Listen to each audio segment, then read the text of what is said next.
নমস্কার, আপনাদের সকলকে স্বাগত জানাই আমার ইউটিউব চ্যানেলে। আপনারা দেখছেন, লাইক, শেয়ার, সাবস্ক্রাইব করছেন। আপনাদের অসংখ্য ধন্যবাদ। যারা এখনও সাবস্ক্রাইব করেননি তাদের একটাই অনুরোধ, প্লিজ সাবস্ক্রাইব করুন, ভালো লাগবে।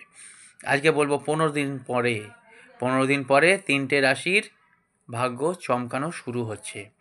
ইন্ডিভিজুয়াল হরোস্কোপটা দেখিয়ে নেবেন, আমি বারবার বলি। তথাপি কিন্তু সবাই তো দেখাতে চাইলেও দেখানো সম্ভব হয় না।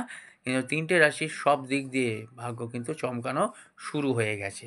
নিশ্চয়ই বলবো সেই 3টে রাশির নাম কি কি: মিথুন রাশি, তুলা রাশি এবং কুম্ভ রাশি। এরকম আকর্ষণীয় ভিডিও। আকর্ষণীয় কারণ কি, যে রাশিগুলো আজকের আপনারা অপেক্ষা করে আছেন আদৌ কি ভালো হবে, সেই রাশিগুলোও জানতে পারবেন কি হবে।